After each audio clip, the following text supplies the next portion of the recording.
clean punch. Just from where we are right now. You sever his Achilles. You come through with... You rupture his Achilles? Yeah, you rupture his Achilles. Like, you got to take him out the game, son. Yeah. Okay. You know what I'm saying? You come back with layer 2. Surgical Summer, track 2 of Surgical Summer Volume 1, Slit. track 2. Yep. You know what I'm saying? And call the track Achilles Tendon. Welcome with open arms. So, wow, I'm recovering from that statement still. So, we had 2 new tracks. He told us he being Drake, told us he's going to drop these after they won the game. Yeah. We waited. Some stayed up late. Some stayed up later than others. Elliot Wilson. That would be you. Elliot said we are getting them at 11. That was false. Oh, how long did you stay up till? Well, I was up anyway. I'm night owl. You're an owl. I think it was like 1 something. I think. Mm-hmm. Yeah, I see it. Yeah, OVO owl. Hey. Did you catch that? OVO night owls. Hey. But no, it was like Canadian owls. So I was up anyway. So you heard the songs. Now let's. I want to get your take on it because you're an OVO head. I would like to know your take on both of these tracks. Okay. Well, Definitely. we had 2. We had Omerta and we had Money in the Grave. Money in the Grave had the Ross feature, which always happy to have a Ross feature. And I feel like the 2 of them normally, when they have songs here, they normally come out pretty well. Now, when we had these 2 coming out, I wasn't sure if this was going to be something celebrating what had happened, or if you're just like, oh, I'm so happy, I'm gonna drop the 2 tracks I already have. That's what I was kind of thinking it was gonna be that. That's what I was leaning towards. So I'm like, okay, cool. I see him come out. I saw the album art was the little trophy, but I'm like, this is probably something he's had anyway and just didn't know when to release it. Or he was probably never gonna release it. Possibly. Yeah. I don't think he was no way you just sit on Money in the Grave. But anyway, we'll get to it. But I didn't know if we were gonna get, because whenever he releases music, we're like, okay, are we getting singing? Are we getting rapping? Or are we getting the hybrid? And we got this is 2 rapping songs. So I'm like, okay, great. Love that. Now, a funny thing, because they were both rapping songs, I was like, all right, this is the only way we ever stood a chance of you not shitting on both of these songs is because he'll only tolerate rapping Drake. Right. So I was like, this is the only way. Very true statement. All right, there's hope. On both of them. I said, there's hope. You feel the same way too. Yeah, there's hope here. I did like both. Of course, I mean, obviously, I was going to, but I actually did think these are both pretty good. I think Money in the Grave is my favorite of the 2. Definitely hits hard. I know we're going to get more into him in a second, but just like on the surface, I was happy to get 2 rapping songs from him, and I'm hoping the music we get the rest of the year is going to be a little more of that. I'm more than happy to have that. I'm definitely, especially for the summertime. Right. I'm definitely not hoping that that's the only rapping that we get, and then the rest is back to. Yeah, we'll. Drake can't not do that. Like if you do that, Drake. You're always going to get a couple of those. If he was to put out a full rap album, man, like these 2 tracks, women be so mad. They be like, his album sucked. They would say that. Women would literally say that. They shit. would say that. He did. Would we say that? But we do have no guidance. No, though. we wouldn't. You say he did have what? No guidance with Chris Brown. So that's supposed to hold him over? Yeah. He was like, here. Exactly. Take this one. Take that. And they're loving it. It's going through the charts. The women loving it. Like, you got Chris it. Brown and Drake, we got it perfect. Yeah. So what'd you think about these new tracks? Very reminiscent to Hungry Drake. Like he sounds horrible. Like you may not like this. Like he almost feels like he has a purpose again. Oh shit! Damn, I like that. Damn, I like that because he had no purpose before Drake. No, he did at one point, but to me he lost that when he gave it up for when he went pop and he was. Do you feel like this every time he raps? Every time he sings or drops rap tracks. Like, do I like it every time? Not necessarily. Okay, not necessarily. There's some tracks that are weak. There are rap tracks that are just like no. Throwaways. Yeah, throwaways, or he thinks they're great, and girls and they sound very fillerish. Yeah. Well, these actually sound like a little more top notch. Well, I seen some Drake fans that said these were mid. And see, I see some Drake, and I can see that because they may have started following Drake when he came onto the scene before he was on the scene. We knew him before he got on the scene. Right. We were listening to the mixtapes and all that shit. A lot of these fans only know him when he was on the scene. Right. And that's a different Drake already. True. So that's why they won't understand. They know from the Young rap. Money. They don't understand the rap Drake where he gets a little more actually like he's hungry, where he gets a little more hood and it actually sounds meaningful. Like it sounds like it's authentic, you know. Right. That's how these felt. They felt a little more authentic. I got something to each of your points. Actually, I think those are interesting points. So to what Reef was just saying about him feeling like he has a purpose or he's hungry again or something like that, I think that's an important thing to hear, because when you get to be like but so big and you've been doing something for so long and have all this money, you can easily just be like, oh, I'm just gonna hit cruise control and just do what I know works because I'm comfortable. You know what I mean? Like you get that position, just be comfortable.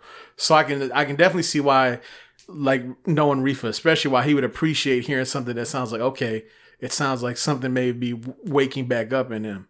And then to what you were saying, now certain fans are thinking, oh, it's it's middle of the road. I think it's a combination of, you have some that are only like the big mega commercial hits, and then I think other fans who may like stuff that isn't on albums and radio, like a lot of people who like the time and city combinations. Those are typically some good tracks from him. Right. They're never on albums and they don't really get radio play or anything, but those are actually sometimes some of his best ones. Right. That's like his Maybach musics. Yeah. Like in Dallas, in 4 p.m. in Calabasas, I thought was a good one. Those are typically good stuff from him. And then like some of the stuff you had, like Fear, for example. That's an older song. Right. But the way he sounds on songs like that is different than a lot of the stuff we've had. Granted, I know it was 10 years ago, but again, to Reefa's point, I can see what he's saying. I gotta say, I like these tracks. I like Omerta because Drake was dropping some disgusting bars in there. It was some mob, such as these, I'm gonna go ahead and quote it. To me, Benihana's is pigeon food. Okay. Talk about collateral damage for a moment. I was like, the fuck did we do? Right. Okay. They were also trending on Twitter. Yeah, and then he said, everybody that's married is miserable. Bars. Okay, fuck you too, Drake. Okay. let's a line I liked from Money in the Grave. When he said, you used to say, I was going to bask in a cape. Now I'm like, nah, let them good go away. Yeah. Wow. Yeah, right. Yeah. Okay. I believe that. You know what I'm saying? That Drake has turned into that person because of how the game treated him. Now, how does Pusha T feel about these? He does have a line in there where he says, last year niggas got hot because they told on me. Yeah, he said last year niggas feel like they rode on me. Last year niggas got hot because they told on me. Right. Yeah. And people were convinced this was a jab. Yeah. It's definitely a jab. They would not be told otherwise. Who else is it to? Well, not only that, it's when you say like last year niggas got hot because they told on me, it's kind of like implying that I'm a snitch if I'm listening to it. You know what I'm saying? Mm-hmm. It's like, you know what I'm saying? Yeah, you're trying to flip that a little bit. Yeah. So of course, like if I'm Pusha T, and if I'm Pusha Thanos, and I'm AKA like Coke God, I'm gonna take that a little offensively. Right? If I was him, I'd use some lines at Drake saying like, "What, you think this is Endgame?" Oh shit! Damn. I'm a Pusha Thanos. Well, and here's my thought on this, because I was thinking about this, because of course, people in the middle are like, nah, that's definitely a jab. Mm-hmm. Some fans are like, it's a jab. Some fans are like, no, it's not a jab. And then people that don't like him are like, oh, of course it's a jab.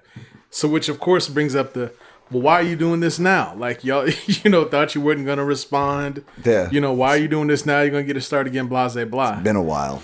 It has been a while. Mm-hmm. Now, I have a couple of thoughts on this. One, I can see how if you are remotely competitive, why you might not be able to help yourself. Especially if you really feel like you're that dude. Like I can see why you might be like, you sat on this for a while, it's kind of gone to pass, but if you feel yourself again, might be like, I'm a jab again. Right. We also don't know how old the song is either, but Yeah. I mean, he knows the word lyrics on there before you release it. But man might be feeling. he might be feeling himself. Toronto won. Yeah. Exactly. You riding high. Right. I definitely feel like that has to do with a lot of it. That has to do with a lot. I feel like it's died down. Now The whole line of saying last year niggas got hot because they told on me is kind of like, let's see you get hot again. Yeah. It is. What are you gonna do now to get? What are you gonna do? And now? there's kind of something to it. Like, yeah, you did get a lot of attention around his name because that. And then here's another reason I'm thinking if I'm him, trying to get inside Drizzy's head, like, why would you maybe want to re-engage this? Yeah. I can see why he may think like, okay, everyone said I took the L, but I can see why he might think like you didn't really hurt me like that. Like, right. I'm still because even Push fans were like, oh no, it wasn't that it was his best bars ever. It's that the news was so shocking. So let's see. Drake might be thinking, okay, you put my business out there, yeah, and I took the L on that. And the old picture, okay, yeah, I took the L on that. There was definitely a little bit of humiliation. Ugh. There was. It was humiliation, but I can see how I feel like you didn't kill me. You just definitely put some stuff out that embarrassed me. So you basically say he basically got Goku. Yeah, he took a couple. He did, but look at it this way. After that happened, ready now. But look at what happened after that happened, right? So we get that he takes that L for a minute. After that, you went on a big ass tour, did well on the tour. You got a fucking free plane. You won a Grammy. The Raptors won this. I could see why you might be like, this is my moment. You didn't hurt me. My time. I'm still here. Look what's going on. Let's see you get hot again. Right. And the other thing is, maybe they're just not that much more dirt. I don't know. We don't know. We might find out. There's always dirt. You run this risk. Pusha T said, you run this risk. Surgical Summer We're gonna take this Volume slow, 1. Okay, layer by layer. That was one layer. Trust me. Yeah. Okay. We were in the war room. I heard every word he said. Yeah. Okay. So again, we'll see. If you get jabbed back, it's okay. I would love to see it fire up again, personally. Right. It's interesting. It's fun. It's fun. My name's Reefer and I love beef. I love beef. I love beef and I love beef. Let me ask you this though. Let me ask you this. Let's say I love beef. If Push feels compelled to say something back, does he just jump right back in or does he jab? Who, Pusha T? Mm-hmm. Nah, he don't do nothing right now. Yeah, right now. So that's what I'm saying. If he were to say something, the moment he comes back, or he just laughing back, oh, this dude don't. Oh no, you come with layer 2. Okay, so you don't jab, you go straight to layer 2. Nah, if Drake comes and he throws out like a nice good clean punch, just from where we are right now, you sever his Achilles. You come through with you rupture his Achilles. Yeah, you rupture his Achilles. Like you gotta take him out the game, son. Yeah, okay. You know what I'm saying. You come back with layer 2. Surgical Summer Track 2 of Surgical Summer Volume 1, Slit. Track 2. Yep. You know what I'm saying? And call the track Achilles Tendon. What does Jay Prince have to say about this? He should be saying something to Drake. Shit. Yeah, he really should. He's like, what are you doing? You know what I'm saying? What are you doing? I thought we squashed this. Yeah. Listen, I think he said Drake takes. I ain't doing it again. Oh shit. Yo, I'm out. Yo, Drake. I'm out.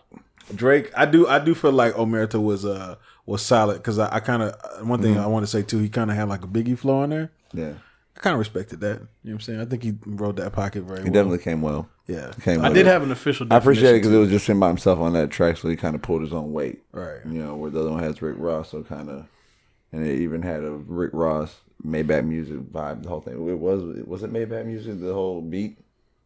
You talking about the second track? Yeah, the second track. No, I think it was the chick that made that beat. Either way, but it kind of got like kind of gives me the same vibe as Ric Flair. Yeah. Ric Flair Woo.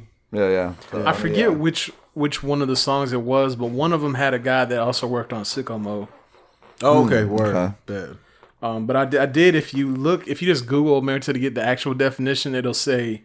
It says in parentheses, as practiced by the mafia. Right. So there's a code of silence about criminal activity and refusing to give up evidence to authorities. Right. Ugh.